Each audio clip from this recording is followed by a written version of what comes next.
Good evening. In the news tonight, 3 Oaktown residents are facing charges in the connection with a multi-county theft ring.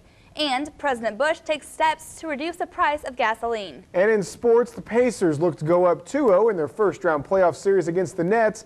And the Cardinals' Albert Pujols continues his torrid hitting. Newscenter 22 is next.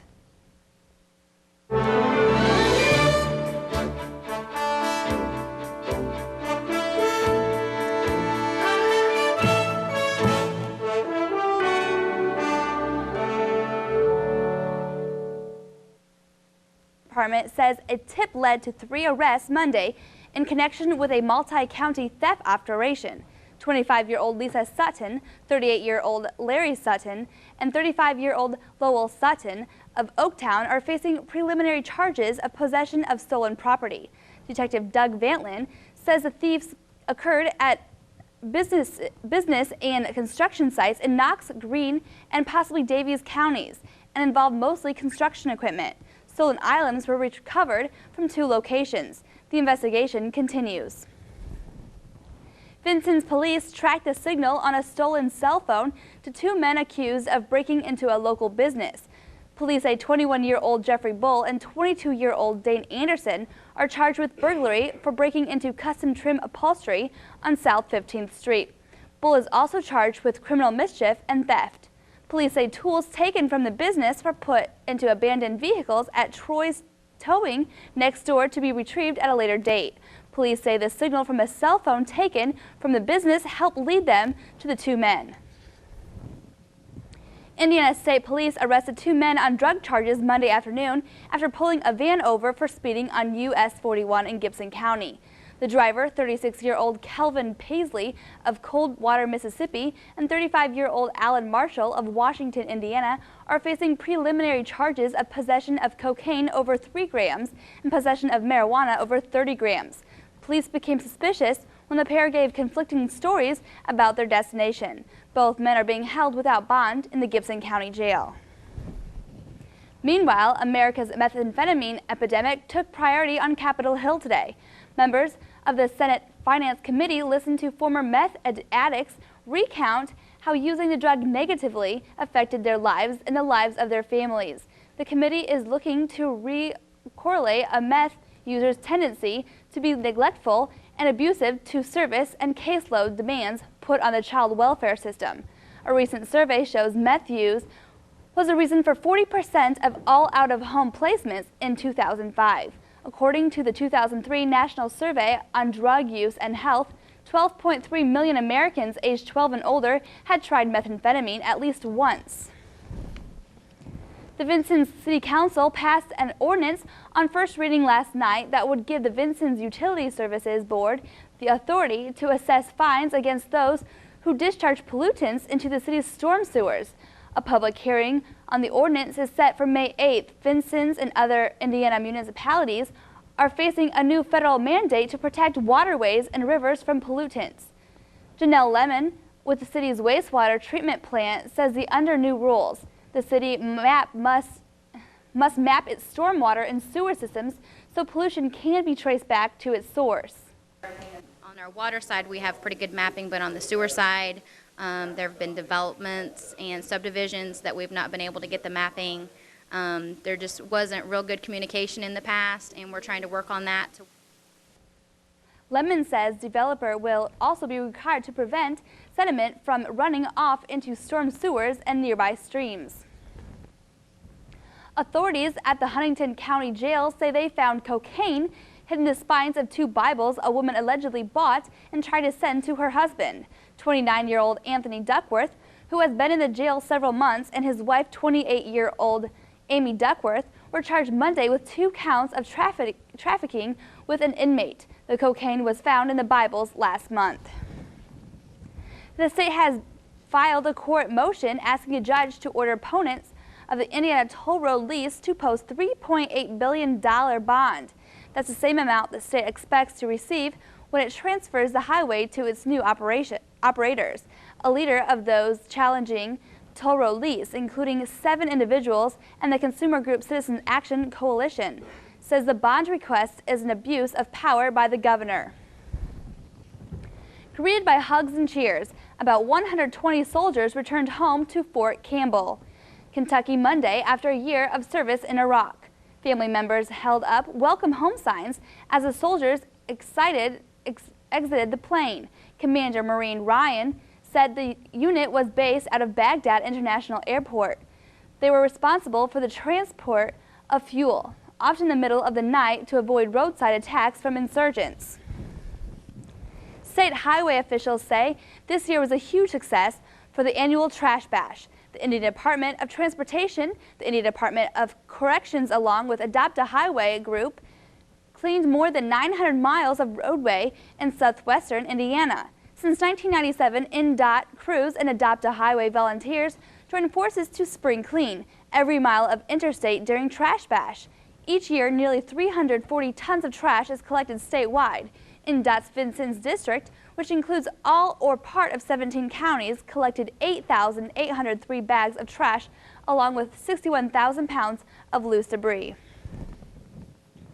An employee of the Indiana Department of Transportation's Vincennes District office is a recipient of the INDOT's Commissioner's Best Award. Robert Bob Like was recognized last week for his efforts to maintain a superior rating for center line painting and his mechanic skills. Like joined INDOT in 1976 and has been with the State Highway Department for the past 30 years. Like is pictured here in the red shirt along with INDOT Commissioner Thomas Sharp, District Deputy Commissioner Samuel Sarvis, and Deputy Chief of Staff Corey Carr. Still to come on Newscenter 22, high gas prices push President Bush into action, and a report on the continuing scams related to Hurricane Katrina. Stay with us.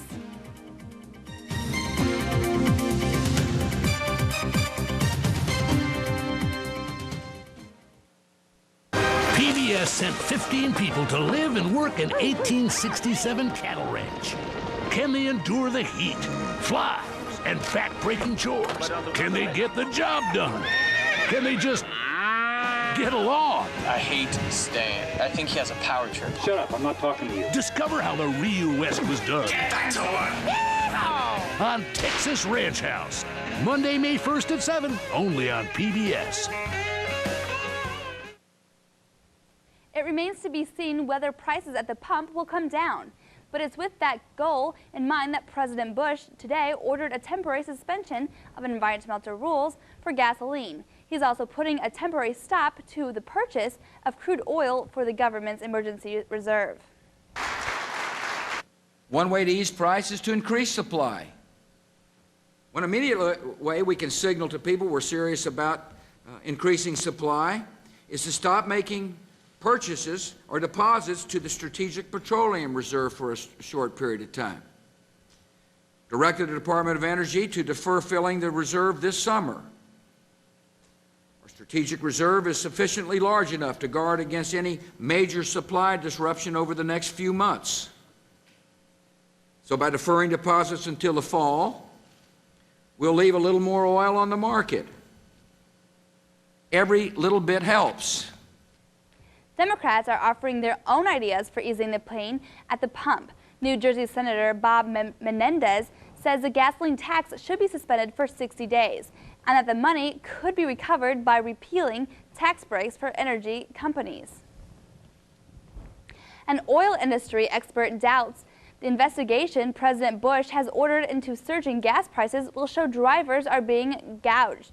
Tom Cloza thinks investigators will find out oil can be a lucrative business, but he says gouging is a relative term.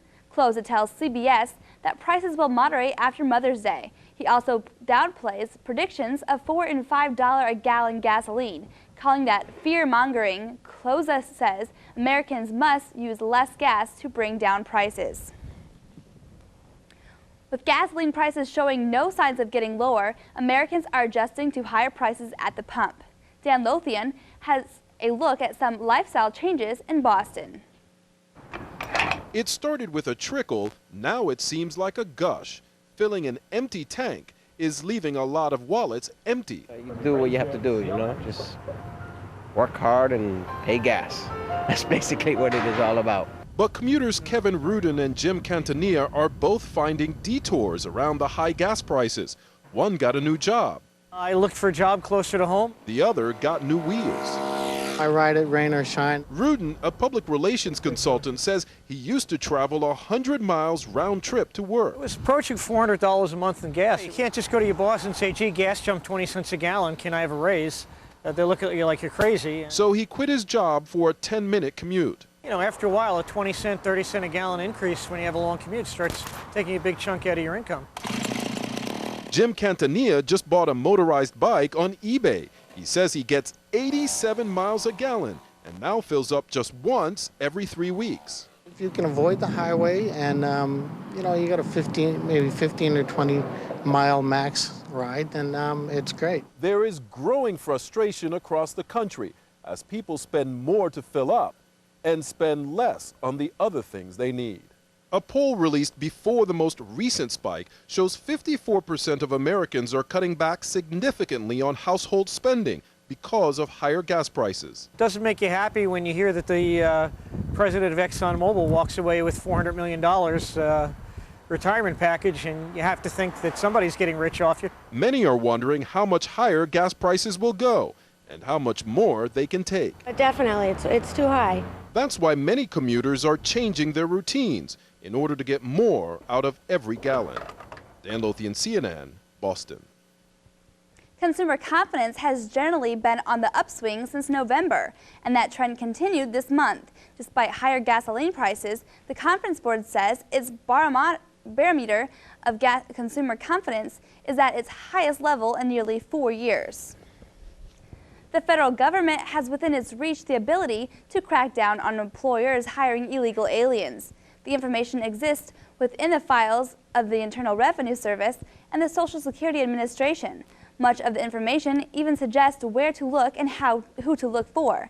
But it's going to take an act of Congress to get the agencies working with the Department of Homeland Security to enforce the law. Bill Tucker reports. The official government line is, we don't know how many employers have hired how many illegal aliens, but what we do know is astounding. Hundreds of thousands of undocumented workers are using obviously false Social Security numbers.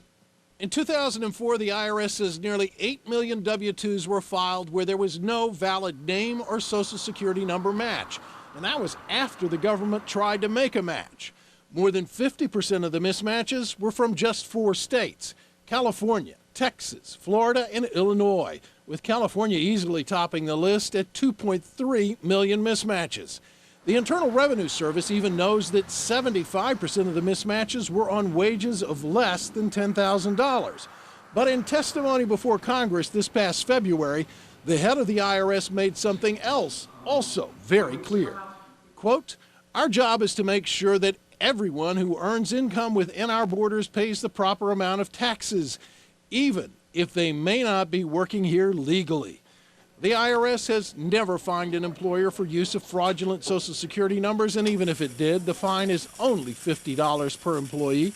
The IRS shared this information with Congress, but it doesn't share more detailed information with the Department of Homeland Security, even though the implications are obvious. One of the key challenges that supports illegal migration is abuse of our Social Security system and the Social Security document. The problem is current law prohibits the IRS and Social Security from sharing any of this tax data with the Department of Homeland Security, unless DHS has an active, ongoing investigation into a company. Bill Tucker, CNN, New York.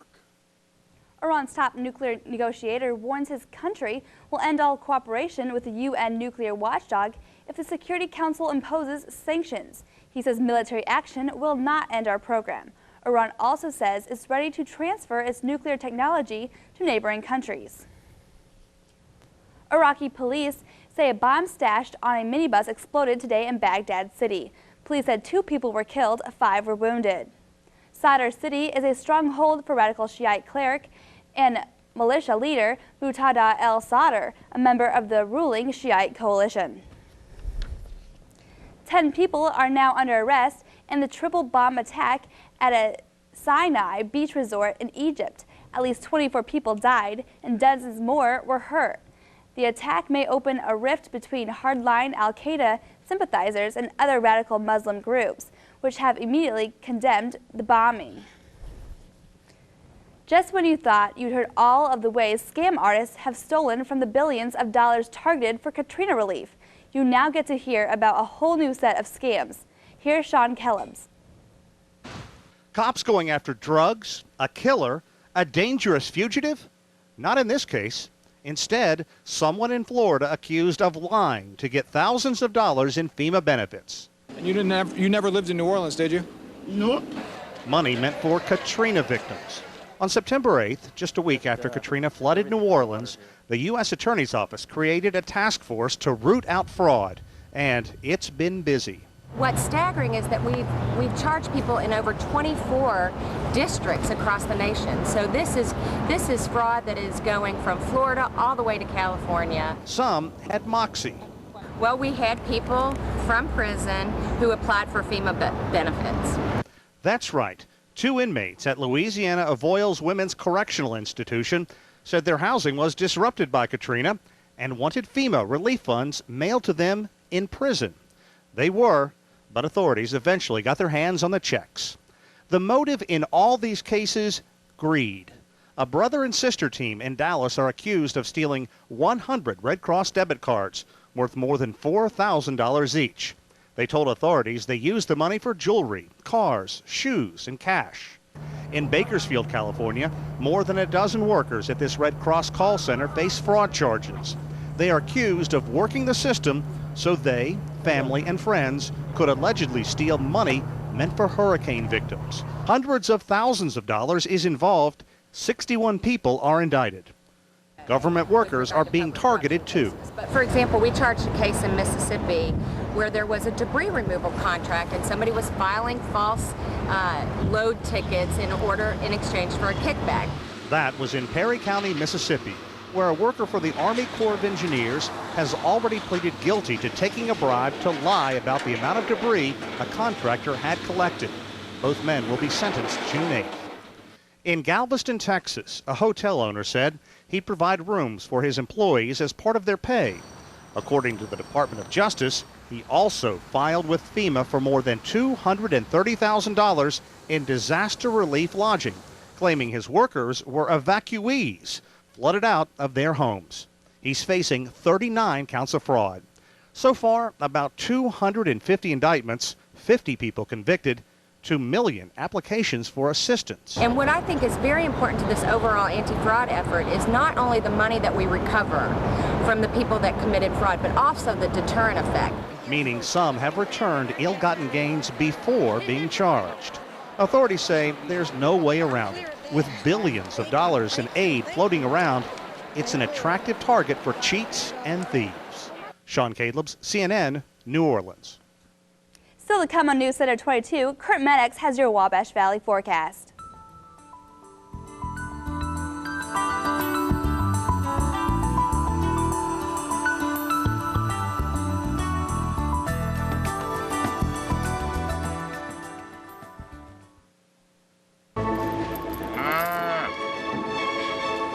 She's got a big foot and she's big boned and she's stout. It's a competitive sport, just like basketball, football. There are individuals that will go to no ends to win at whatever cost. I am trying to create a perfect cow with a pair of clippers and with gloves.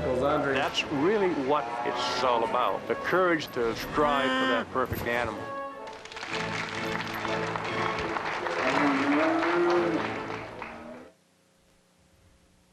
Well, Kurt, it seems Mother Nature can't make up her mind. Yes, that's true. We had a heavy downpour earlier this morning around 10, and it's been off and on since then, and we can expect some more rain tomorrow. Good evening, everyone. As we take a look outside, it's currently cloudy and 58 degrees, with wind at northeast at 20 miles per hour, but we have gusts up to 36. Humidity is at 68%, and the barometric pressure is at 29.91 and staying steady. Some area temperatures, it's cloudy all over the Wabash Valley with Fairbanks, Indiana at 53, Ireland, Indiana at 56, Odin at 54, and Browns, Illinois is currently checking in at 60. Our national temps maps show the cold spot right now is at Cheyenne, Wyoming and Denver, Colorado. They're both at 32, but we have temperatures in the high 80s and 90s. At Brownsville, Texas is our current hotspot at 90. You can see those cold temperatures have made its way our way. You can see Chicago's at 42 right now. Yesterday at this time, they were at 70. But just south of us in Louisville, Kentucky, they're at 69, and that warm weather is going to creep up our way, and we'll have warm weather the rest of the week. Down in the south, you can see they've stayed constant in the 80s, mid to high 80s, with Jacksonville and Miami at 87 right now. But if we move out to the other coast, you can see Los Angeles right now is at 63 and Salem, Oregon at 55. But these stayed constant in those temperatures as well. Our surface map will show that it's pretty clear over the western part of the United States, except for a few patches of rain up in Idaho and over in Colorado. This high pressure system will move over us Thursday, where we have a 0 to 1% chance of rain. Now they're having some heavy thunderstorms down in Louisiana, Alabama, Mississippi, and Florida, and those will trail off and maybe go over Miami in the next day or so. The rain that hit us is going to move north to northeast towards New England, the New England area and Canada, and this trailing part over Iowa and Illinois right now will hit us later tomorrow, maybe early tomorrow as well. So let's take a look at your forecast. Tonight, early showers, low of 42 degrees. Tomorrow, partly cloudy with a high of 62, and tomorrow night we're going to have clear skies and you'll be able to see the moon. It's going to be 41 degrees. Thursday, our extended forecast, sunny and a high of 71, low of 47. Friday, mostly cloudy with a 10% chance of rain, high of 72, low of 53, and we're going to have showers with a 40% chance on Saturday, high of 68 and low of 52. And Emma, that's a look at your weather. Thanks, Kurt. Still to come on Newscenter 22, Michael Nice has the latest from the world of sports.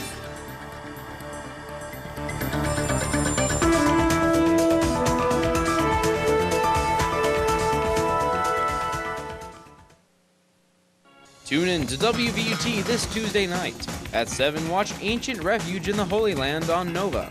Then at 8, The Insurgency on Frontline looks at the Iraq War. Included are comments from insurgent leaders, U.S. and Iraqi military officers, and journalists. And at 9, A League of Ordinary Gentlemen on Independent Lens chronicles the 2003 Professional Bowlers Association season and efforts to increase interest in the game. Tuesday night on WVUT. Pacers look to grab 2-0 series lead. Good evening, everyone. For TV 22 Sports, I'm Michael Nice. Indiana Pacers coach Rick Carlisle expects more offensive balance from New Jersey in Game 2 of their playoff series tonight. Vince Carter had 31 points in Sunday's game, but the Pacers came away with a 90-88 victory in the opener of their best-of-7 series. After tonight's game, the series switches to Indianapolis for Game 3 on Thursday night and Game 4 on Saturday afternoon. Also in the NBA tonight, Cleveland hosts Washington and Sacramento plays at San Antonio. The Los Angeles Clippers are halfway to winning an NBA playoff series for only the second time in their 30-year history. Cuttino Mobley scored a game-high 21 points, and the Clippers built a 25-point lead in the second quarter of a 98-87 win over the Denver Nuggets. Elton Brand and Sam Cassell added double-doubles to help the Clippers take a 2-0 lead in the Western Conference quarterfinals. Marcus Camby had 16 points and 14 rebounds for the Nuggets, who host Game 3 on Thursday. The Miami Heat blew most of a 20-point lead before Dwayne Wade bailed them out.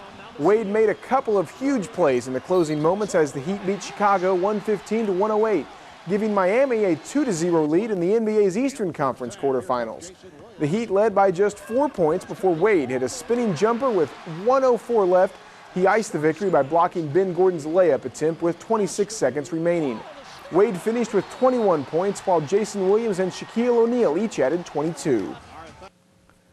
Connecticut point guard Marcus Williams has joined fellow underclassmen Rudy Gay and Josh Boone in announcing plans to enter the NBA draft. Like Gay, Williams has hired an agent, which means he can't change his mind and return to the Huskies. Williams, who is considered one of the nation's top point guards, appeared in 47 games at UConn, starting 31 and averaging 7.3 points and 6.6 assists a game. Avery Johnson of the Dallas Mavericks has been named the NBA's Coach of the Year. He took over the club in March of 2005, replacing Don Nelson, and led the Mavs to a 60-win season this year. They are currently playing Memphis in the opening round of the playoffs. And turning to baseball, Albert Pujols is putting together another MVP season after winning the award last year. Pujols belted his Major League leading 12th homer, drove in 2 runs, and scored another as the St. Louis Cardinals whipped Pittsburgh 7-2. Chris Carpenter gave up 2 runs on 8 hits and struck out 3 over 6 innings for his 6th straight win over the Pirates. Jeff Suppan takes the mound tonight against the Pirates' Victor Santos. The Chicago Cubs started their 8-game homestand with a dramatic 6-3 win yesterday over the Florida Marlins. The Cubs were down 3-0 before scoring 6 runs in the 8th inning, capped by a Jock Jones 3-run homer. Cubs starter Carlos Zambrano matched a career high with 12 strikeouts but remained winless in 5 starts this season. Dave Aardsma got the win with a scoreless 8. Ryan Dempster closed for his 5th save. And over in the American League, where the Seattle Mariners put an end to the Chicago White Sox 8-game winning streak, Yuniesky Betancourt poked an RBI single in the bottom of the 11th to lift the Mariners past the Chi Sox 4-3. White Sox rookie Brian Anderson led the game with a solo homer in the 9th, a half inning after Raul Ibanez belted a solo shot. Curt Schilling looks for his 5th win of the young season tonight as his Boston Red Sox take on the Indians in Cleveland. Schilling stands 4-0 as the Red Sox top the East with 12 wins and 7 defeats. All of the action in the big leagues will be played under the lights tonight. Pro Bowl linebacker Cato June has re-signed with the Indianapolis Colts. The 1-year deal is for almost $1.6 million, but his agent says June still wants a long-term deal with the Colts. June was a 6th-round draft pick out of Michigan and a backup in 11 games as a rookie in 2003. He started every game in 2004 and blossomed last season in his 2nd year as a starter. He had 109 tackles, 3rd most on the team, returned 2 interceptions for touchdowns, and was voted to the Pro Bowl for the first time. Reggie Bush says there was nothing inappropriate about his family's living arrangement at a home owned by a man who reportedly sought to market him because they leased the house. The former USC running back told ESPN yesterday it's kind of funny how this whole thing is getting blown out of proportion. The Pac-10 said Sunday it will investigate whether any NCAA rules were violated when Bush's family lived in the house while Bush was still playing for USC last season. Bush declined to say who was paying for the rent. 15-year-old diver Greg Faruqi of North Carolina hit his head on the springboard Saturday at the U.S. Open in Indianapolis. It was during the finals and his 3rd attempt at the competition. He was rushed to the hospital where he was reported in serious but stable condition. The competition resumed 20 minutes later and was won by 16-year-old Thomas Fincham. Laura Wilkinson, the 2000 Olympic gold medalist from Spring, Texas, won the platform diving competition. Inequality in pay continues to be the norm at Wimbledon. Officials at the All England Lawn and Tennis Club announced today that the men's winner will once again earn more than his female counterpart. Wimbledon remains the only Grand Slam tournament that pays the men's champion more than the women's winner. And Emma, that's a look at your sports. Thanks, Michael. Still to come on Newscenter 22, some dramatic video of an Oklahoma twister. Stay with us.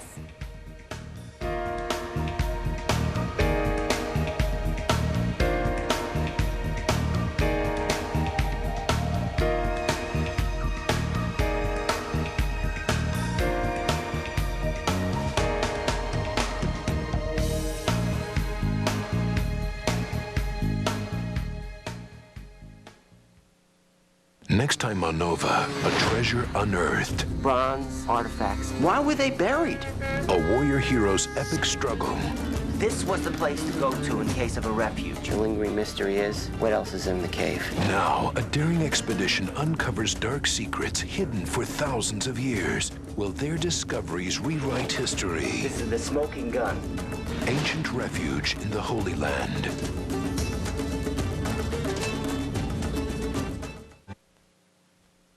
Parts of Oklahoma got socked hard with some severe weather on Monday, including 2 tornadoes near El Reno. The twisters ripped off parts of a couple of hangars at the El Reno Municipal Airport, which is south of the city. Besides the tornadoes, numerous severe thunderstorms hit central and northern areas of the state. No injuries have been reported. El Reno is located near Oklahoma City.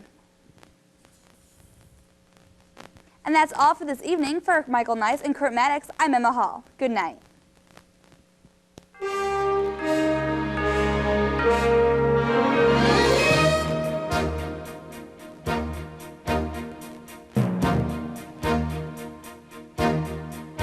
You're watching WVUT Vincennes.